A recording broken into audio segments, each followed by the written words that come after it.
1. Seseorang pendidik perlu memahami landasan pendidikan. Salah satu manfaat mempelajari landasan pendidikan bagi pendidik adalah A. Membantu pendidik dalam menentukan metode pembelajaran yang tepat digunakan dalam situasi tertentu di kelas. B. Meningkatkan perkembangan pola pikir dan pola kerja pendidik tentang bagaimana seharusnya melaksanakan praktek pendidikan. C. Memahami berbagai pasal-pasal dalam UUD dan peraturan yang berlaku di Indonesia terkait dengan pendidikan. D. Menumbuhkan sikap berpikir kritis pendidik terhadap perkembangan peserta didik. E. Memahami berbagai karakteristik peserta didik sehingga memandang peserta didik sebagai pribadi yang unik. Jawaban yang benar adalah A. Membantu peserta didik dalam menentukan metode pembelajaran yang tepat digunakan dalam situasi tertentu di kelas. 2. Tujuan pendidikan bangsa Indonesia yaitu pembentukan manusia yang ideal. Berikut ini implementasi sila kelima dalam pendidikan sebagai upaya pencapaian tujuan tersebut adalah A. Orang tua memberi contoh pada anak untuk tidak melakukan diskriminasi pada siapapun. B. Peserta didik diajarkan untuk mencintai dan mengkonsumsi produk dalam negeri. C. Sekolah melakukan program kegiatan bakti sosial dengan melibatkan peserta didiknya. D. Guru mengarahkan peserta didik untuk taat terhadap Tuhan Yang Maha Esa. E. Pendidik mengikuti PBG untuk meningkatkan kreativitas dan profesionalitasnya. Jawaban yang benar adalah B. Peserta didik diajarkan untuk mencintai dan mengkonsumsi produk dalam negeri. 3. Seorang guru mengajar di dalam kelas dengan metode ceramah sehingga proses pembelajaran lebih terpusat pada guru, sedangkan siswa pasif karena hanya mendengarkan.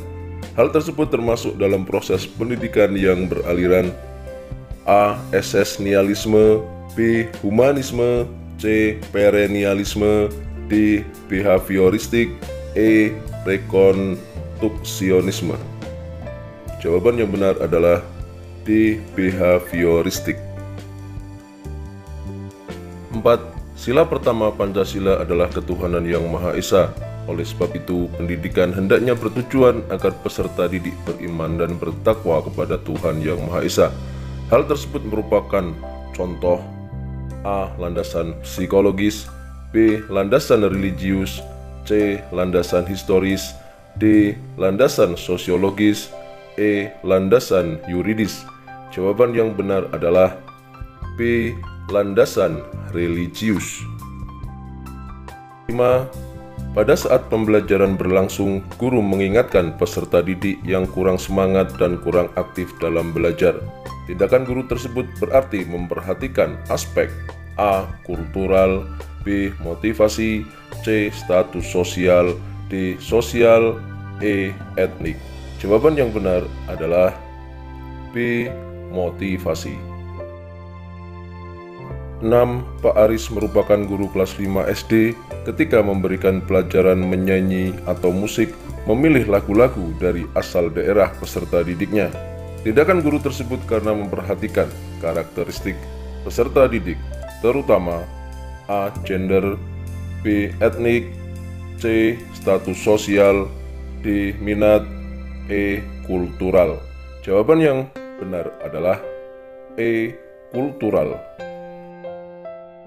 7. Menurut Brunner, apabila seseorang memahami objek-objek atau dunianya melalui gambar-gambar dan visualisasi verbal, dengan kata lain peserta didik belajar melalui bentuk perumpamaan atau perbandingan. Hal ini merupakan tahapan dari A. Ikonik, B. Intuitif, C. Enaktif, D. Simbolik, E. Konflik. Jawaban yang tepat adalah A. Ikonik. 8. Seluruh komponen pendidikan memiliki tujuan yang sama, yaitu terbentuknya manusia yang ideal, manusia yang dicita-citakan, yaitu manusia yang mampu mencapai aktualisasi diri. Pernyataan tersebut merupakan bagian dari teori A. Sibernetik, B. Behavioristik, C. Kognitivistik, D. Humanistik, E. Konstruktivistik. Jawaban yang benar adalah D. Humanistik. 9. Di dalam proses pembelajaran, para siswa dihadapkan dengan situasi di mana ia bebas untuk mengumpulkan data, membuat dugaan, hipotesis, mencoba-coba, trial and error, mencari dan menemukan keteraturan, pola, menggeneralisasi atau menyusun rumus beserta bentuk umum, membuktikan benar tidaknya dugaannya itu. Hal ini merupakan penerapan dari teori belajar A. Konstruktivistik, B. Kognitivistik, C. Behavioristik, D. Humanistik, E. Cybernetik. Jawaban yang benar adalah A. Konstruktivistik. 10. Teori belajar yang mengutamakan perubahan tingkah laku pada individu yang belajar dengan mengutamakan hubungan stimulus dan respon merupakan teori belajar A. Rekonstruktivistik, B. Konektivistik, C. Behavioristik, D. Humanistik, E. Konstruktivistik. Jawaban yang tepat adalah C. Behavioristik. 11. Apabila dalam proses belajar peserta didik melakukan sesuatu sampai dengan mendapatkan respon yang tepat dan sesuai dengan apa yang diinginkan, serta menghilangkannya apabila dirasakan tidak sesuai. Hal ini merupakan prinsip belajar dari A. Stimulus respon, B. Trial and error, C. Konseptualisasi, D. Conditioning, E. Shaping. Jawaban yang tepat adalah B. Trial and error. 12. Kurikulum Indonesia telah mengalami perubahan sebanyak 10 kali. Jika dikelompokkan dalam jenisnya, kurikulum yang dikembangkan pada tahun 2004 sampai 2013 termasuk jenis kurikulum A. Kurikulum sebagai rencana pelajaran, B. Kurikulum berbasis pada pencapaian tujuan, C. Kurikulum berbasis pada kompetensi, D. Kurikulum berbasis pada pencapaian proses, E. Kurikulum berbasis konten pembelajaran. Jawaban yang tepat adalah C. Kurikulum berbasis pada kompetensi. 13. Guru perlu memastikan desain pembelajaran yang dimediasi teknologi merupakan keputusan pedagogis. Alasan paling masuk akal terkait pernyataan di atas adalah A. Pembelajaran abad 21 memerlukan penerapan prinsip-prinsip pembelajaran. B. Peserta didik dapat belajar semandiri meskipun tanpa kehadiran seorang guru. C. Pembelajaran yang dimediasi teknologi harus dilengkapi kelas konvensional. D. Teknologi telah menggantikan peran guru di semua aspek pembelajaran. E. Guru sepenuhnya terbantu oleh peran teknologi abad 21 yang canggih. Jawabannya adalah A. Pembelajaran abad 21 memerlukan penerapan prinsip-prinsip pembelajaran. 14. Pembelajaran abad 21 menekankan kepada hal-hal berikut ini, kecuali A. Penyelesaian masalah, berpikir tingkat tinggi dan kolaborasi, B. Penguasaan aplikasi komputer, penuntasan materi dan pemahaman teknologi, C. Keterampilan komunikasi, keterampilan belajar dan metakognisi, D. Pengembangan keterampilan belajar mandiri, tanggung jawab dan mencipta, E. Mengembangkan kreativitas, daya inovasi, dan keterampilan kognisi. Jawaban yang benar adalah B. Penguasaan aplikasi komputer, penuntasan materi, dan pemahaman teknologi. 15. Seorang guru menggunakan animasi video untuk menjelaskan materi prinsip kerja hukum Newton. Tindakan guru merupakan penerapan TIPEC dalam domain A. Pengelolaan pembelajaran, B. Memahami materi pembelajaran, C. Mempresentasikan data, D. Rancangan kurikulum, E. Upaya memahami peserta didik. Jawaban yang benar adalah B. Memahami materi pembelajaran. 16. Pernyataan berikut yang merupakan fenomena pembelajaran abad 21 yang menyebabkan era disrupsi pendidikan adalah A. Banyaknya media pembelajaran berkualitas, B. Berkembangnya masif online open course, C. Semakin meningkatnya kemampuan TIK peserta didik, D. Peningkatan jumlah kepemilikan perangkat TIK, E. Standar kompetensi guru yang meningkat. Jawaban yang tepat adalah B. Berkembangnya masif online open course. 17. Memahami karakteristik peserta didik dari aspek fisik, moral, sosial, kultural, emosional, dan intelektual, termasuk dalam kompetensi A. Sosial, B. Pedagogik, C. Kepribadian, D. Profesional, E. Semua jawaban benar. Jawabannya adalah B. Pedagogik. 18. Menunjukkan etos kerja, tanggung jawab yang tinggi, rasa bangga menjadi guru, dan percaya diri merupakan kompetensi A. Pedagogi, B. Profesional, C. Intelektual, D. Kepribadian, E. Sosial.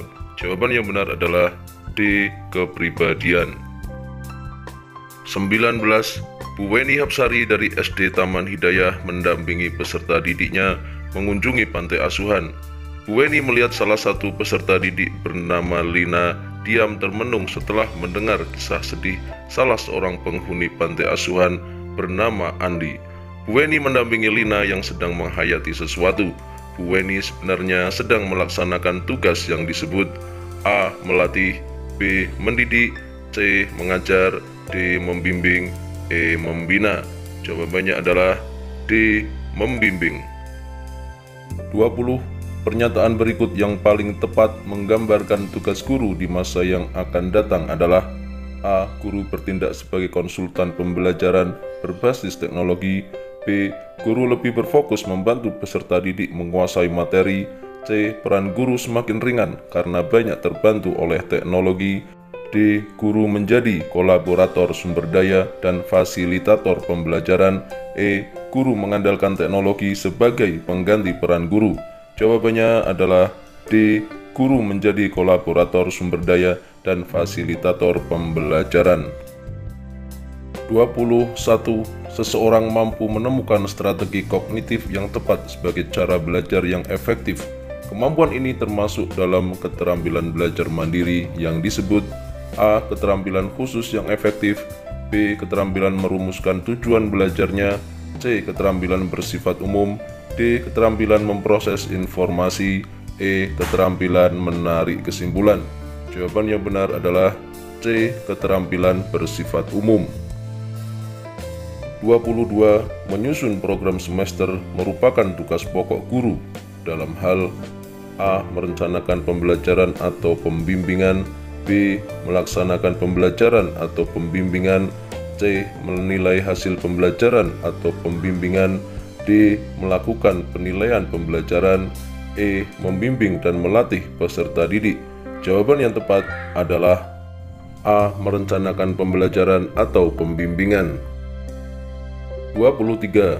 Berikut merupakan salah satu tujuan diperlukannya pembelajaran STEAM, yaitu A. Menumbuhkan keterampilan penalaran calon pekerja mendatang, B. Indonesia harus melakukan reformasi kultural pada bidang ekonomi, C. Pekerjaan-pekerjaan terdahulu memerlukan keahlian STEAM, D. Kaum laki-laki lebih ditekankan untuk mempelajari bidang STEAM. Jawaban yang tepat adalah A. Menumbuhkan keterampilan penalaran calon pekerja mendatang.